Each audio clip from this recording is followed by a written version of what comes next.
खंगनजबा कनागुमना film असी producer के याब याउदना YouTube चैनल अमदी सोशल मीडिया प्लेटफॉर्म सिंगदा थागलंब थेंगनरबदी सिनेमाटोग्राफी एक्ट 1952 की मखादा पुंची सुपर जेल द थंब याय अमदी फिल्म असी नंबद चंगब सेल खुदिमक पुथोक हनगनी इसा इसाना वाखल ताबियु अमदी मणिपुरी फिल्म के प्रोड्यूसर सिंगबो नुंगसिबियु निशे नंग इबम तंगाक पियो आई लाले आई दोलीगा मई सुले लेंद्रेबा आई थमोय सेंग नुंसिबदी नंग आई पिसक पिकनिंगैती तोसिना पनात्रो अदुगा नंग आई पुक्चेल खंगबी तबदुदी नंग याम लानने निसि आई के सोयबा मखक्तंगदा नंगना इबु थादोक्तुना चटके खनबदा मधु तोगनो निसि आई लालेबा आई वासे नंग खजिक्तंगनि ताबियु अंगान मीना उखरगे याम फजदे अदमायना कोइतान तानारगा वरी सारकनो आई नंगी वा खक नतना आई कनामतगा मरी लेनबा पामद्रे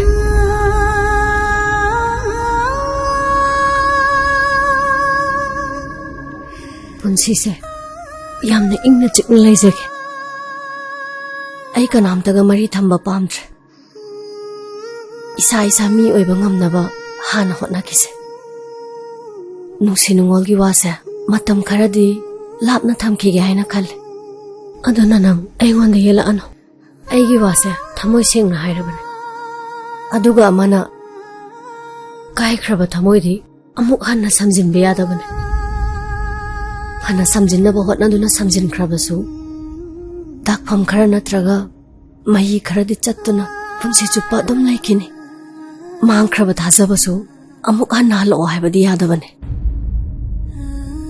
कानाररोय अइगोंदा नसागी ओइबा मतम मांगनगनो अइ चटलगे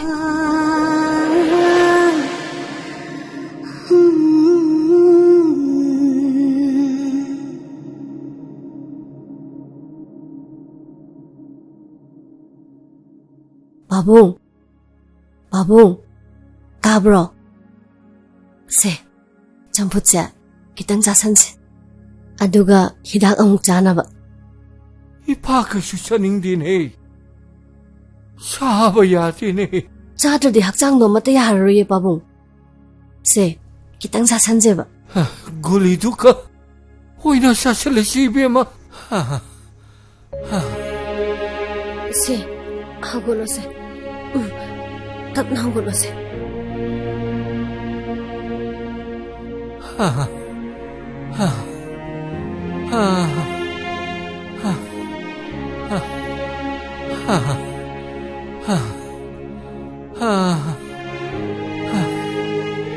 बाबू से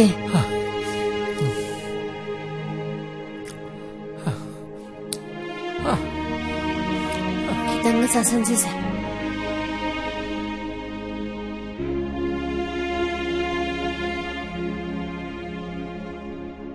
बाबू से सिमतंगा इपावे ने बिमा इपावे यारे अतुदिना हिदाक से जासला से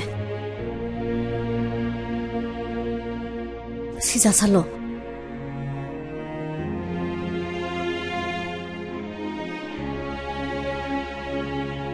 से बाबू इसिंग खरागा थकचन से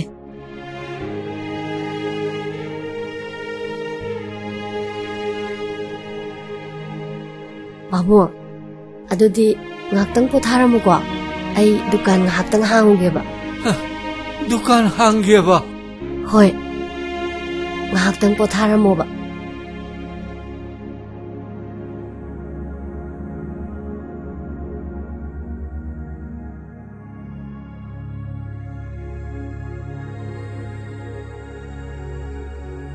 होय तौरइबा मवंगसे खितंगदि फजा फातिमा चौबी फरबसु फत्रबसु मंगोल कानरबनी अदुगा नुमितुमक्तदा नुपीदो अतोपा नुपादा चेंथोक्रे अदुगा अखोइना सोमदा वहाई अमता हाइदना तुमिना लेसिनबसिबु मतुंग मीना उसिलोइको माचौबिया ननाव नुपा मबुकलुबसे असिना थिंगबगिनी वहाई अमत्ता हाइबियादि नंसु खंगिबा नत्रो मागी मतोसे ꯑꯗꯨꯗꯤ ꯃꯥꯆꯧꯕꯤ ꯂꯨꯍꯣꯡꯕꯁꯨ ꯇꯣꯛꯂꯅꯤ ꯑꯇꯣꯞꯄ ꯑꯃ ꯌꯦꯡꯉꯁꯤꯔꯣ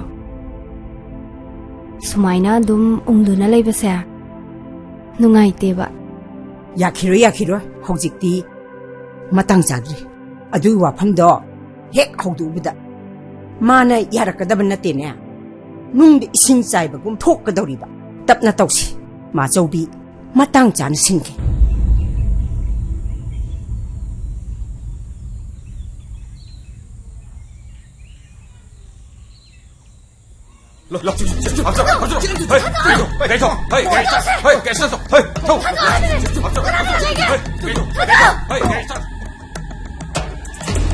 ꯍꯦ ꯑꯆꯧꯕ ꯑꯆꯧꯕ ꯀꯗꯥꯏꯗꯅꯣ ꯍꯥꯏꯕꯅꯦ ꯅꯪꯕꯣ ꯃꯁꯤ ꯑꯉꯥꯡꯁꯤ ꯌꯦꯡꯉꯨꯅꯦ ꯃꯁꯤ ꯍꯦ ꯅꯤꯡꯊꯧ ꯀꯩꯗꯧꯔꯒꯦ ꯏꯃꯥ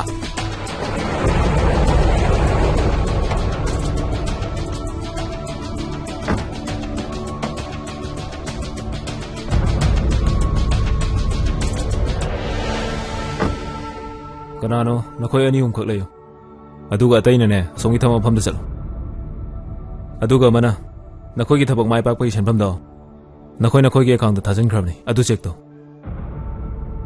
ꯋꯥꯠꯂꯁꯨ ꯍꯥꯏꯔꯣ ꯃꯊꯧ ꯇꯥꯕ ꯈꯨꯗꯤꯡꯃꯛ ꯑꯩꯅ ꯄꯤꯒꯅꯤ ꯋꯥꯐꯝꯁꯤꯒꯤ ꯃꯇꯥꯡꯗ ꯀꯅꯥꯝꯇꯗ ꯄꯥꯎ ꯄꯤꯒꯅꯨ ꯃꯔꯨꯑꯣꯏꯅ ꯑꯩꯒꯤ ꯏꯃꯥꯗ ꯄꯥꯎ ꯌꯧꯍꯟꯕ ꯌꯥꯔꯣꯏ ꯍꯦꯛ ꯈꯪꯈꯤꯕꯗ ꯅꯈꯣꯏ ꯑꯐꯕ ꯑꯝꯇ ꯑꯣꯏꯔꯣꯏ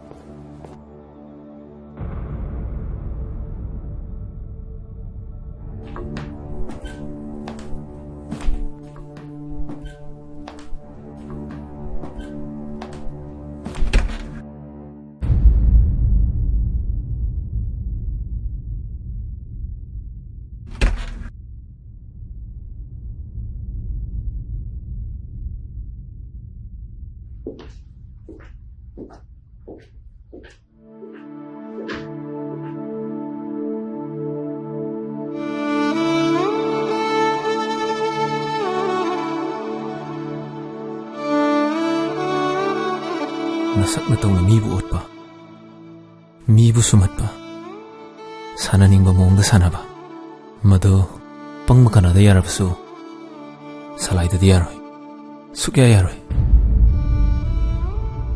ꯐꯖꯕꯗꯤ ꯃꯤꯠꯀꯤ ꯂꯩꯇꯦꯡꯅꯤ ꯑꯄꯥꯝꯕꯒꯤ ꯍꯧꯔꯛꯐꯝꯅꯤ ꯑꯗꯨꯕꯨ ꯅꯨꯡꯁꯤꯕꯗꯤ ꯊꯃꯣꯏꯒꯤ ꯑꯣꯏꯕ ꯑꯁꯦꯡꯕ ꯏꯍꯨꯜꯅꯤ ꯇꯥꯡꯂꯕ ꯃꯒꯨꯟ ꯂꯩꯕ ꯏꯃꯤꯠꯁꯤꯅ ꯎꯉꯝꯗ꯭ꯔꯕ ꯏꯈꯨꯠꯁꯤꯅ ꯁꯣꯛꯉꯝꯗ꯭ꯔꯕ ꯃꯒꯨꯟ ꯂꯩꯕꯅꯤ ꯌꯥꯝꯅ ꯃꯒꯨꯟ ꯂꯩꯕꯅꯤ ꯅꯆꯤꯟ ꯅꯅꯥꯎ ꯑꯅꯤꯃꯛ ꯆꯞ ꯃꯥꯟꯅꯩ ꯐꯖꯕꯁꯨ ꯃꯥꯟꯅꯩ ꯑꯗꯨꯅ ꯄꯨꯛꯆꯦꯜꯁꯨ ꯃꯥꯟꯅꯔꯝꯒꯅꯤ ꯑꯗꯨꯅꯕꯨ ꯑꯩꯕꯨ ꯃꯤꯌꯥꯝ ꯃꯥꯡꯗ ꯆꯣꯞꯄ ꯏꯀꯥꯏꯕ ꯅꯪꯍꯟꯅꯕ ꯍꯣꯠꯅꯕꯗ ꯅꯪꯅꯁꯨ ꯃꯇꯦꯡ ꯄꯥꯡꯕꯅꯤ ꯅꯆꯦꯗꯨꯒꯤ ꯃꯇꯦꯡ ꯅꯪꯅ ꯄꯥꯡꯕꯅꯤ ꯑꯩꯒꯤ ꯑꯄꯥꯝꯕꯗ ꯅꯪꯁꯨ ꯌꯥꯎꯅ ꯌꯦꯜꯂꯛꯄꯅꯤ ꯅꯪꯒꯤꯁꯨ ꯅꯔꯥ ꯂꯩ ꯅꯣꯏ ꯑꯃꯠꯇ ꯑꯩꯅ ꯉꯥꯛꯄꯤꯕ ꯉꯝꯂꯣꯏ ꯃꯤꯀꯨꯞ ꯑꯃꯗ ꯄꯥꯡꯈꯤꯕ ꯅꯪꯒꯤ ꯅꯇꯦꯡꯗꯨꯅ ꯑꯩꯕꯨ ꯁꯥꯎꯍꯟꯈ꯭ꯔꯦ ꯀꯩꯁꯨ ꯅꯠꯇꯕꯗ ꯅꯪꯁꯨ ꯑꯋꯥꯕ ꯇꯥꯕ ꯇꯥꯕꯅꯤ ꯂꯧꯅꯝ ꯆꯥꯎꯕꯤ ꯃꯍꯥꯛꯇꯨꯒ ꯈ꯭ꯋꯥꯏꯗꯒꯤ ꯅꯛꯅꯕ ꯃꯔꯤ ꯑꯣꯏꯔꯝꯕꯅ ꯅꯪꯒꯤꯁꯨ ꯅꯔꯥ ꯂꯩ ꯑꯩꯕꯨ ꯋꯥꯔꯧꯒꯅꯨ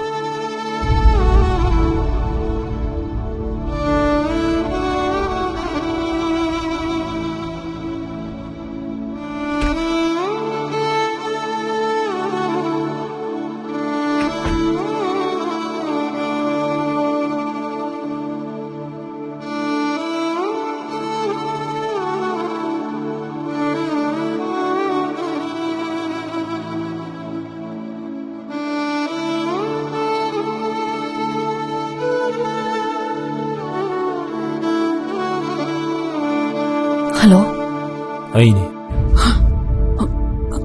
ꯑꯩꯅ ꯇꯧꯔꯛꯄꯗꯣ ꯅꯪ ꯑꯃꯨꯛ ꯌꯦꯡꯉꯨ ꯀꯔꯤ ꯀꯩꯗꯧꯗꯣꯏꯕ ꯑꯩꯅ ꯉꯝꯕ ꯑꯩꯅ ꯇꯧꯕ ꯌꯥꯕ ꯇꯧꯔꯛꯀꯅꯤ ꯅꯪꯅ ꯉꯝꯕ ꯅꯪꯅ ꯇꯧꯈꯤꯕꯁꯤꯡꯗꯨꯁꯨ ꯑꯩꯅ ꯈꯪꯅ ꯇꯨꯃꯤꯟꯅ ꯌꯦꯡꯗꯨꯅ ꯂꯥꯛꯄꯅꯤ ꯍꯧꯖꯤꯛꯇꯤ ꯅꯪ ꯑꯃꯨꯛ ꯌꯦꯡꯉꯨꯅꯤꯀꯣ ꯅꯪꯅ ꯇꯧꯅꯤꯡꯕꯗꯣ ꯑꯩꯉꯣꯟꯗ ꯑꯗꯨꯝ ꯇꯧꯔꯛꯑꯣ ꯑꯩꯒ ꯌꯥꯅꯗꯕꯅꯤ ꯑꯩꯒ ꯅꯪꯒ ꯃꯨꯛꯅꯁꯤ ꯑꯗꯨꯒ ꯑꯩꯒꯤ ꯏꯃꯨꯡ ꯃꯅꯨꯡ ꯑꯩꯒꯤ ꯏꯅꯥꯎꯅꯨꯄꯤ ꯑꯩꯒꯤ ꯄꯥꯕꯨꯡ ꯃꯈꯣꯏ ꯑꯅꯤꯗꯤ ꯀꯩꯗꯧꯅꯨꯡꯗ ꯅꯪꯅ ꯁꯣꯛꯄ ꯌꯥꯔꯣꯏ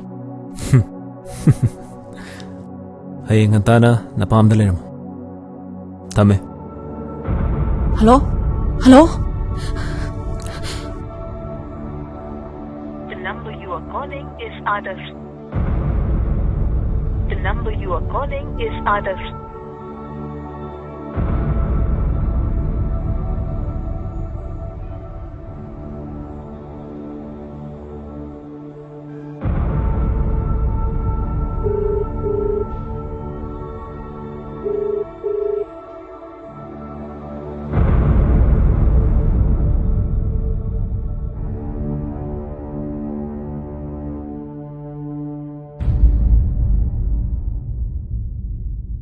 mịt màng đa nâng na lép lá gà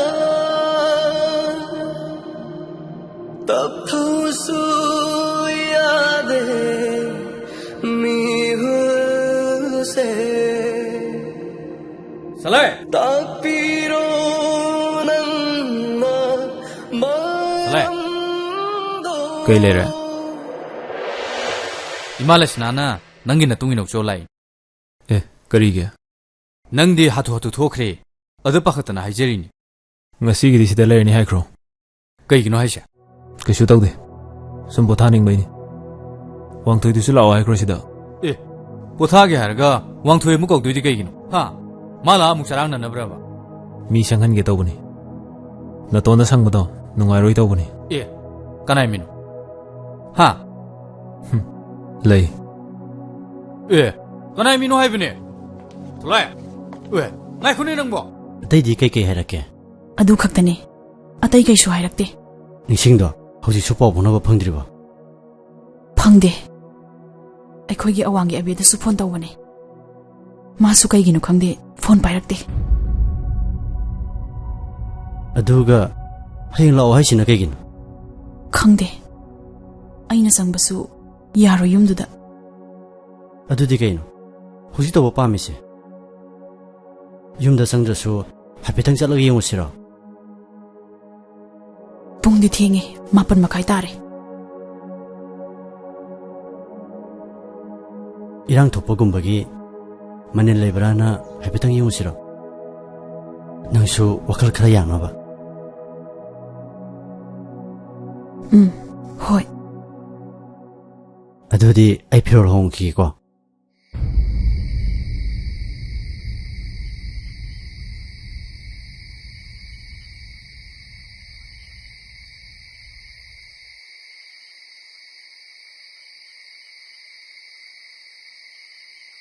ꯀꯩꯁꯨ ꯊꯣꯏꯗꯣꯛꯄꯗꯤ ꯇꯧꯗꯕ ꯃꯥꯜꯂꯤꯗ ꯒꯦꯠꯀꯁꯦ ꯀꯩꯁꯨ ꯇꯧꯗꯦꯕ ꯂꯥꯛꯑꯣ ꯆꯠꯂꯁꯤ ꯂꯥꯛꯑꯣ ꯂꯥꯛꯑꯣ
Kaidano. Anh lấy sẽ kaidano. Chị ấy dùng nằm thế. Anh chạy lại. Thado. Maram zada ba thabak tawgano. Nang mangai ringa me aiduna. Adum na tawgano. थादोसे थादो आई चटकी थादो मरम चादब अगी थवोंगसिदा ओइथोक्लरोइदब वादो अदुसु nganगनो अदुमाइ तौगनो से आइबु थादो थमोइ पांदब वाखल याउदब मीना तौगदब थबक नंग तौगनो से थादो अइना अइगी अपाम तौबदा नंगना तौगनो हायरगा अइना ताबिगदब मानब्रो हा से थादो आइबु थादो पियो से आई चसक्रगे से थादो आई युम नान करगे पाबुंग मसांग मौदबने असुक थेंगसी फावदा आइने युमदा हलक्तबदा मायम पकलमगनिये आई बोलता थादो पियो से खुदांग से हमने थादो पियो थादो नुपी नखोगी ता अदुगुम तौसिनब पिरांगदो सासिनबना तौदुदा अइना पुंथगदब नते नंगु मफमसिदा पुरकलेबसे अइना मुक थादोखिनब पुरकप नतिये अरेमबदा अइबु याम सालकनो चलो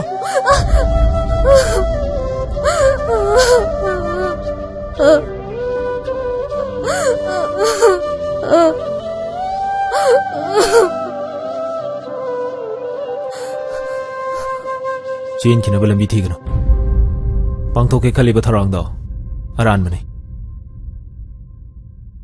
ngamloidab thabakta nating phutoke khalakano aigi khutchalabi nangbu ifamdagi kanana su puba yaroi nanthokhi bisu yaroi tumina pham natragadi pullaga thamgani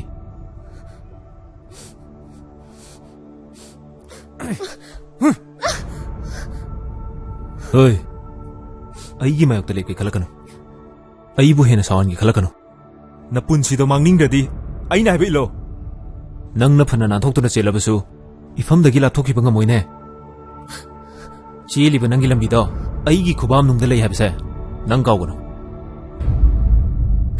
आइने नोइदा कैलान खगे हा ngasi बाबुदा आई कनागी मफमदा सुलान खद्रिये कनागी पुंसीदा सुयात खद्रि अदुगा न कोइना एगोल तोबिरिबा सिंगसे करिना आइगी रासे करिनो प्लीज आइगोना दुमाइना तोबिगरा आइबु थादोक पियो आइबु सुमदा संबिरे से गाइगिनो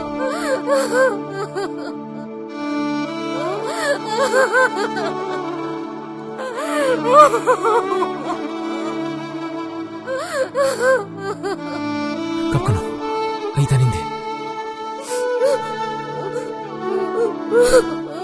kappo to aise kana bro nang yam kapning bro ha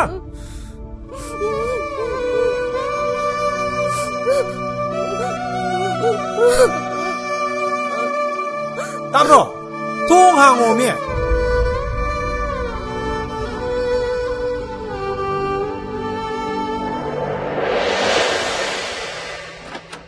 ash nang jidi nangi kada leitadana mi changna daba kajida kai doino ba nangbo kari aroma thabak toino ba sida sa toirdi akhoi horom yadro punna sida leina ba adune me aina haija asuk chawgru ka sileise kidra khangdim sibogdane imalasna na hairamdraba ai kem khangaroi dong singor kenu khangdida changaslo kai sidi kai no siba asile jina udraba akhoi na ka uiro siba nade milena da biyumja butam nei du chumijalo ha ngangai milena da bi orjalo nangna nangi ka da pothage haidadna amanba changne da ka sida thonglo jandana lermisi asiji lao haibiro asine selaga nang sida pur iro ha aduna ro imana nangje yumna yam phingna thoki haija akhoi lamdre de nang heloi la dum jengre lo chasilo ba chalo chalo chalaji ba nang khakta chen manatana ekhoi jo mu chelani ba lo chasilo chalaji ba ai nubi phen am koi jero ne asuk ma heloi de puji koi ba sung ngam jaroi ai ngam jaroi lo chalaji lo ba hey kai tau rai bro na ba ne wakhalam ta taw kai droge akhoi di ke sitok diye ha na hana wakhan ta ku longam dai nupi chen thoki bdagi nang heloi shoin lor ge hera kap su male mai kai no kapisna ꯅꯪ ꯀꯩꯀꯩ ꯇꯧꯕꯤꯔꯨꯔꯒꯦ ꯃꯁꯛꯁꯤ ꯎꯈꯤꯒꯨꯝꯁꯨ ꯇꯧꯏꯅꯤ ꯀꯩꯅꯣ ꯍꯥ ꯅꯪ ꯎꯈ꯭ꯔꯦ ꯀꯥꯏꯗꯤ ꯀꯩꯅꯣ ꯍꯥ ꯅꯪꯁꯨ ꯆꯦꯟꯕ ꯌꯥꯎꯈ꯭ꯔꯕꯣ ꯑꯩ ꯌꯥꯎꯗꯦ ꯑꯩ ꯆꯦꯟꯗꯦ ꯉꯥꯏꯈꯨꯋꯣ ꯉꯥꯏꯈꯨꯋꯣ ꯑꯩꯁꯨ ꯂꯥꯛꯀꯦ ꯉꯥꯏꯈꯣ ꯀꯞꯄꯦ ꯀꯩꯒꯤꯅꯣ ꯁꯂꯥꯏ ꯅꯪ ꯑꯝꯇ ꯋꯥꯈꯜ ꯇꯧꯕ ꯅꯕꯥꯅꯤꯅ ꯍꯦꯟꯅ ꯀꯤꯈ꯭ꯔꯦꯗ ꯑꯩꯗꯤ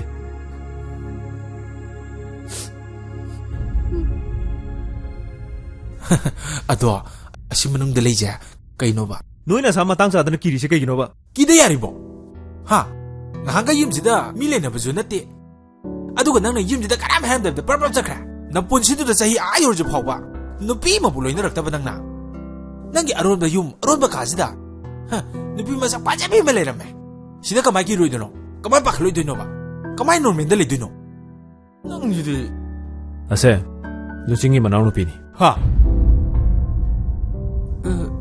ꯂꯨꯆꯤꯡꯒꯤ ꯃꯅꯥꯎꯄꯤ ꯂꯩꯕ꯭ꯔꯣ ꯂꯩꯔꯝ ꯇꯥꯔꯦꯅ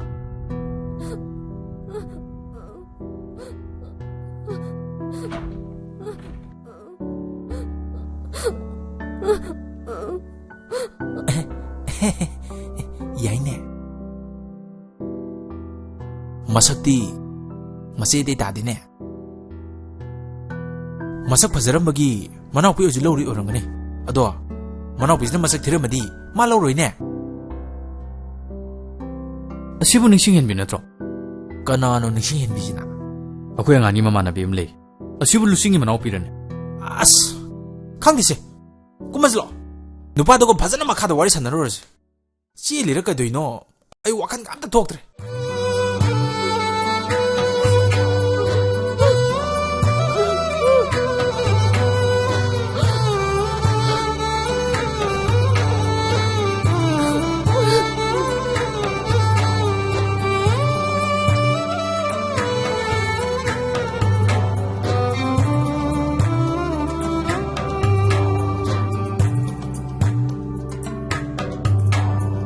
ꯁꯦ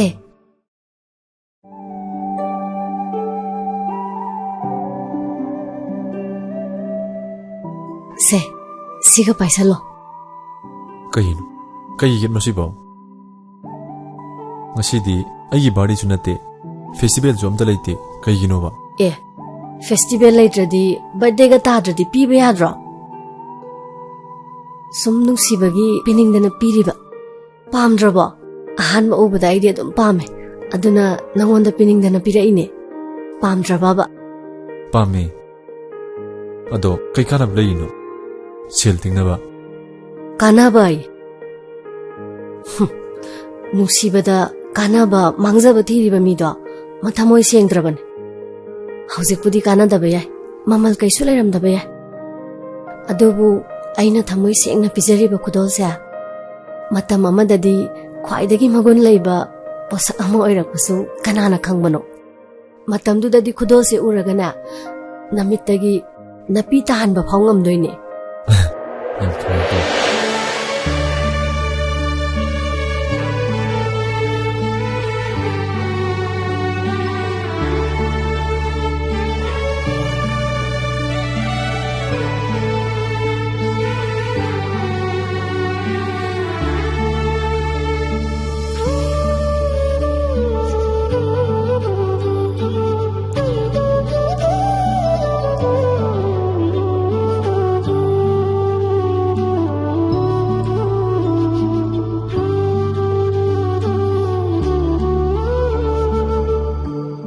ꯃꯁꯛꯇꯤ ꯃꯆꯦꯗꯩ ꯃꯅꯥꯎꯄꯤꯅ ꯍꯦꯜꯂꯤꯅꯦ ꯐꯖꯃꯟꯗꯅ ꯑꯩꯗꯤ ꯀꯩ ꯅꯨꯃꯤꯠꯇ ꯄꯨꯡꯎ ꯎꯔꯦꯍꯦ ꯑꯉꯥꯡꯁꯤ ꯅꯪ ꯁꯤꯗ ꯄꯨꯔꯤꯁꯤ ꯀꯩꯒꯤꯅꯣ ꯁꯂꯥꯏ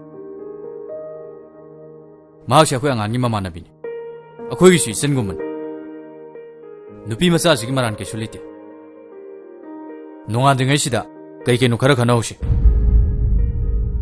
ꯍꯥꯏꯒꯨꯝꯗꯅ ꯁꯂꯥꯏ ꯃꯆꯦꯅ ꯁꯣꯏꯔꯒ ꯀꯩꯁꯨ ꯈꯪꯖꯗꯕ ꯑꯉꯥꯡꯁꯤꯒꯤ ꯄꯨꯟꯁꯤ ꯃꯥꯡꯍꯟꯕꯗꯨꯗꯤ ꯅꯪ ꯂꯥꯟꯒꯅꯤꯗ ꯁꯣꯁꯥꯏꯇꯤ ꯑꯃ ꯂꯩꯔꯤꯕꯅꯤ ꯂꯩꯁꯥꯕꯤ ꯃꯆꯥ ꯑꯃꯕꯨ नुपा अमना फारुरे अहिंग अमा लेलुरे हाइदुना इंथोपिरगदी मतमदुदा मागी इकाय खुमनबदो नंग कनबा ngamदुरिब्रो हा नंग कनबिबा ngamदुरिब्राबा तुमी लेसि कइगिनो हा मतमजे थेंगबने नन खलिबो वखलो अखोदसु खर खंगा लौदना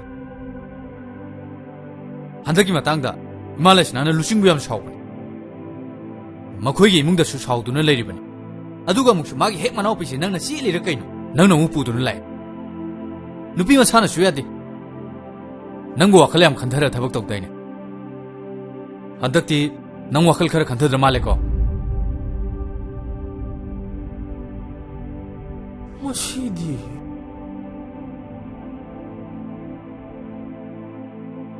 ꯑꯩꯒꯤ ꯏꯃꯥꯅ ꯃꯤ ꯊꯥꯗꯨꯅ ꯃꯈꯣꯏꯒꯤ ꯃꯥꯡꯒꯣꯜ ꯀꯥꯍꯜꯂꯨꯔꯤꯗꯨꯕꯨ ꯂꯦꯝꯅ ꯃꯥꯡꯕ ꯌꯥꯕ꯭ꯔꯣ?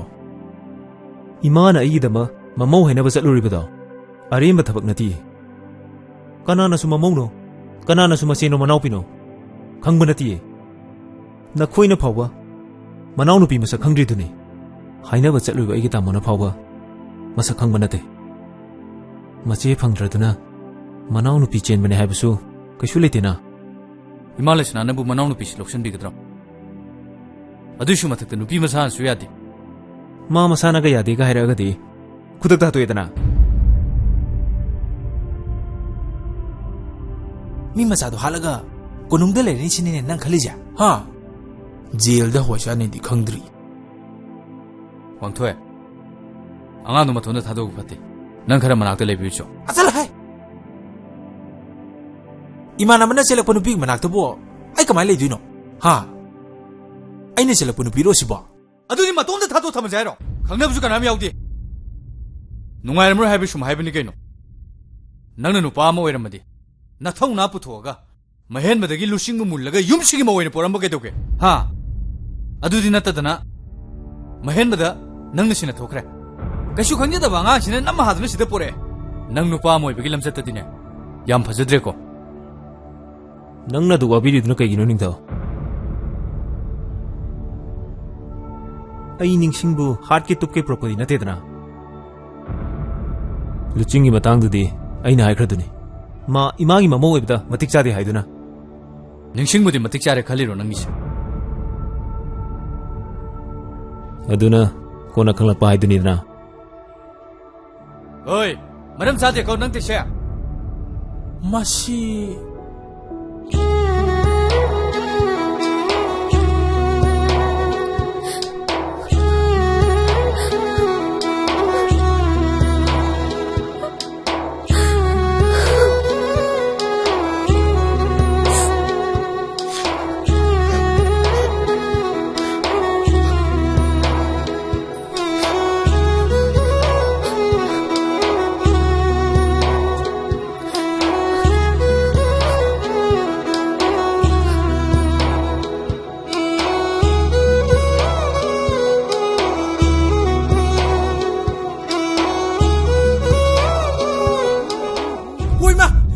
이마주오래 이빠주오래.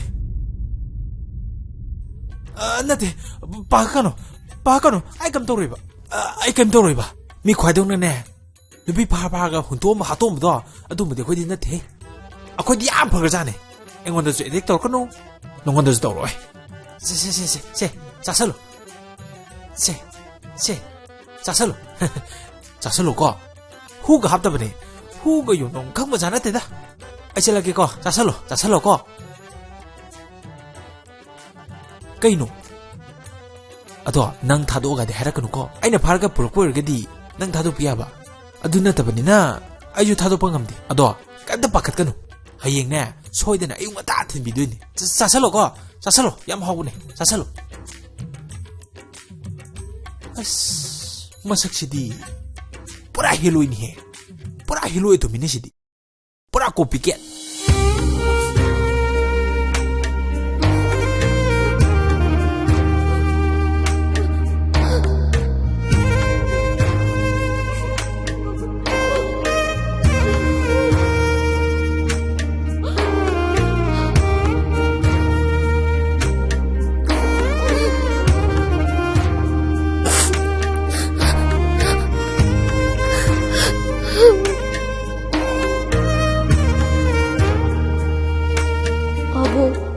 karamna leiramgani ai halatre haidun wana ngairamgadra nang sakshi charamar abu ai bolo lakpiyo ꯅꯪ ꯀꯔꯤꯒꯤ ꯑꯁꯣꯟꯕ ꯂꯥꯏꯔꯕ ꯃꯄꯥ ꯑꯣꯏꯔꯝꯕꯅꯣ ꯅꯆꯥꯕꯨ ꯉꯥꯛꯄꯤ ꯁꯦꯟꯕꯤꯌꯨ ꯄꯥꯕꯨꯡ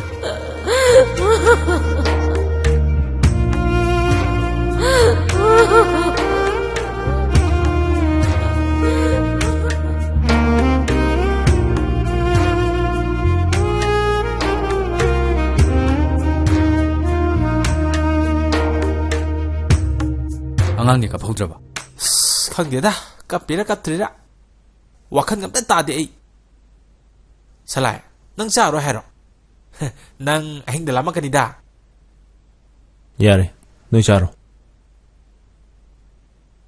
ꯁꯂꯥꯏ ꯂꯥꯛꯑꯣꯗ ꯅꯪꯕꯣ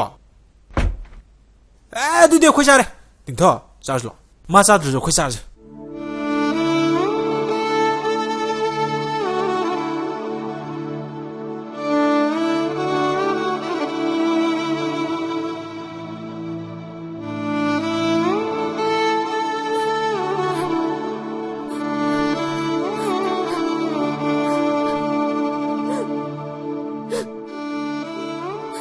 ꯁꯤ ꯆꯥꯁꯜꯂꯣ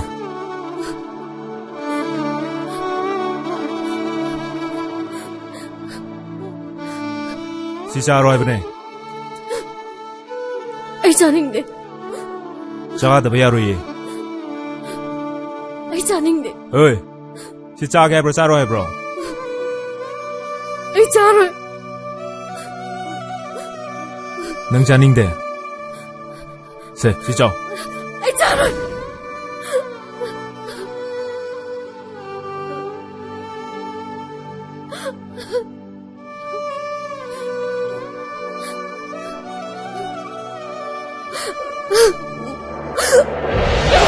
ꯅꯪ ꯆꯥꯒꯦ ꯍꯥꯏꯕ꯭ꯔꯣ ꯆꯥꯔꯣ ꯍꯥꯏꯕ꯭ꯔꯣ ꯍꯥ ꯍꯣꯏ ꯑꯩꯅ ꯆꯥꯎ ꯍꯥꯏꯗꯤ ꯆꯥꯎ ꯑꯩꯅ ꯉꯥꯡꯕ ꯋꯥꯗ ꯅꯪꯅ ꯏꯟꯅꯕꯩ ꯅꯠꯇꯤꯛꯂꯣ ꯑꯣꯊꯣꯛꯄ ꯌꯥꯔꯣꯏ ꯍꯦꯛ ꯑꯣꯊꯣꯛꯄꯗ ꯁꯤꯔꯦ ꯈꯪꯉꯣ ꯍꯨ ꯄꯤꯖꯕ꯭ꯔꯣ ꯑꯩꯅ ꯅꯉꯣꯟꯗ ꯃꯔꯝ ꯆꯥꯗꯕ ꯑꯣꯏꯔꯣꯏꯗꯕ ꯅꯤꯡꯉꯥꯏꯇꯣꯏꯗꯣ ꯀꯩꯒꯤꯅꯣ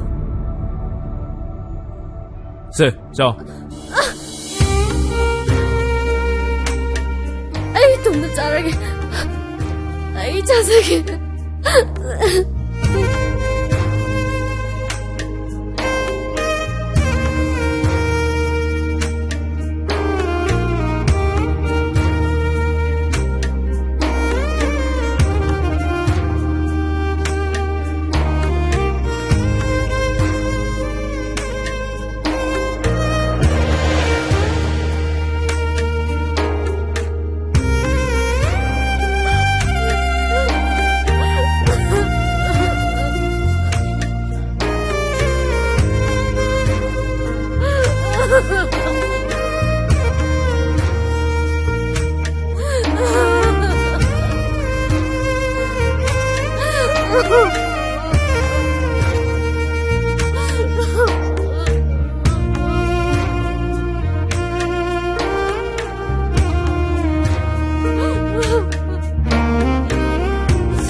ꯑꯁ ꯋꯥꯔꯦꯍꯦ ꯑꯩ ꯇꯨꯝꯃꯅꯤ ꯅꯪ ꯂꯩꯍꯧꯔꯣ ꯑꯃꯗꯨꯅ ꯀꯥꯏ ꯇꯨꯝꯗꯣꯏꯖꯥꯅꯣ ꯑꯁ ꯅꯨꯄꯤ ꯆꯦꯜꯂꯗꯤ ꯅꯨꯄꯤ ꯃꯅꯥꯛ ꯇꯨꯝꯖꯖꯅꯤ ꯏꯕꯥꯅꯤꯅ ꯃꯈꯣꯏꯅꯤ ꯆꯦꯟꯕꯒꯤ ꯁꯪꯕ ꯇꯥꯔꯦꯗꯅ ꯑꯁꯣꯝ ꯆꯪꯁꯤꯜꯂꯣ ꯉꯝꯃꯔꯣꯏ ꯉꯝꯃꯔꯣꯏ ꯆꯪꯉꯣ ꯅꯪ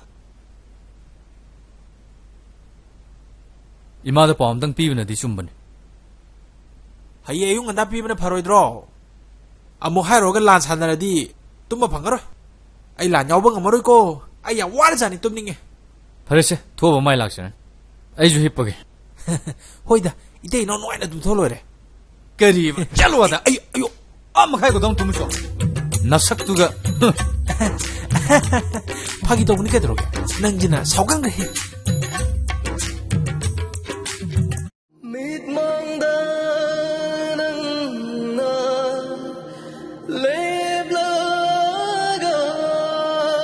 ꯃꯪꯂꯥꯟꯒꯤꯅꯁꯨ ꯎꯗꯕꯤ ꯃꯃꯤꯒꯤ ꯂꯥꯏꯔꯦꯝꯕꯤ ꯇꯥꯏꯕꯪꯁꯤꯗꯅ ꯊꯋꯥꯏꯒꯤ ꯌꯦꯛꯅꯕꯤ ꯑꯣꯏꯔꯤꯕꯤ ꯍꯛꯆꯥꯡꯁꯤꯕꯨ ꯑꯣꯠꯂꯤꯕꯤ ꯏꯅꯥꯛꯇ ꯈꯪꯂꯛ ꯅꯛꯁꯤꯜꯂꯛꯂꯕꯣꯏ ꯅꯤꯡꯈ꯭ꯔꯦ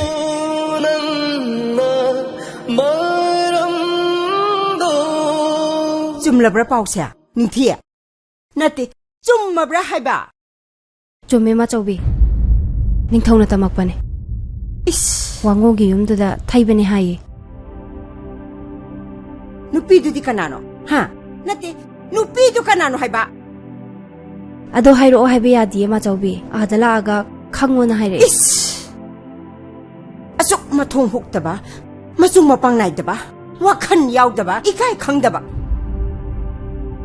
ꯑꯁꯨꯛ ꯂꯩꯕꯥꯛ ꯃꯆꯥ ꯇꯥꯗꯕ ꯑꯉꯥꯡꯁꯤꯗꯤ ꯃꯃꯥ ꯑꯩꯅ ꯁꯥꯎꯔꯛꯂꯕꯗꯤ ꯃꯥꯒꯤ ꯑꯐꯕ ꯑꯣꯏꯔꯣꯏ ꯍꯥꯏꯕꯁꯦ ꯃꯥ ꯈꯪꯗꯦꯅꯦ ꯍꯦ ꯍꯧꯖꯤꯛꯃꯛ ꯆꯠꯁꯤ 이자 탕한바부 가리 타고 라와요. 아이코에 홈자씨 미엠 다 호부 야로. 이말래. 에? 일란 잡아. 라라라. 너는 정신라.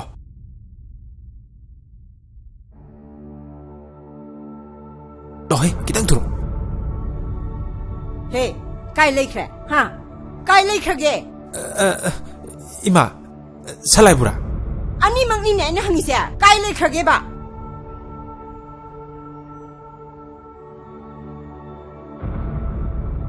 Hey, lupi masa tu kai le. Ai ma unage. Kai le gi habne. Tamo, tema. Mathakashi. Mathakta. Ma, somda. Ima, mathakaje. Ma, somda.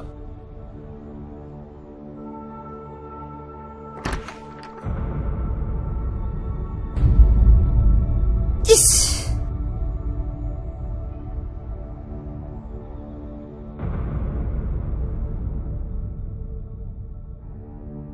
masakpu kamdogine tamo nang han phajai haba masi do adudagi manau bijinen phajai mi ura khangni hey ngai khone ai khoina haina ba salu bu nupi dugi manau nupi rane haisibo hoi mi tamo manau pi du ni mi as phajai he phajadori ba maming panba yada ba imung dugi nupi masa amuk mana sela adi ai khoi ma chau bidine haraubana koi chen dana khangane ba aisu khalamini khangane ba noi khangane ba kumai nungai dori hari sine aina he ningthau wangthoi tabra noibo kari no ba toro mise hey chong kai no taisa ha masigumba mathong marang khangdaba thabakse taunabro ꯆꯪꯕꯁꯨ ꯌꯥꯔꯣꯏꯅꯦ ꯇꯧꯔꯤꯁꯦ ꯑꯩꯕꯨ ꯑꯩꯅ ꯅꯈꯣꯏꯅꯤ ꯃꯐꯝ ꯑꯁꯤꯗ ꯊꯥꯔꯤꯁꯤꯕꯣ 이씨 그이 또 미롱 안 이러시고 닝티 짤로 아시 누피 마사제 호두서 짤로 짤로 하베니 호두서 하베니 짤로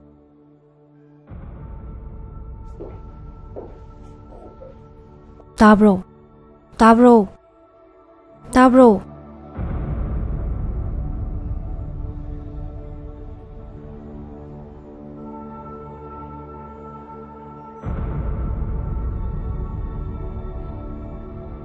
Hey, yumda thuna satna batausi. Wari sagadaba yam lay. Ai mafam sida yang kui lay ningde. Ai mit yam nai ko. Ai mit nai hai sini. Sasilao ko. Ai sale.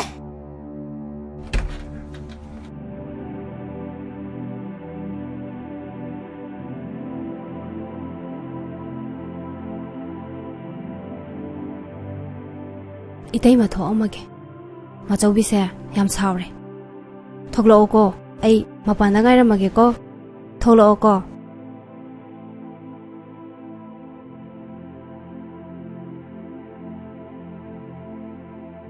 Oi hoje pungia tare nangna tumi se pungia tarage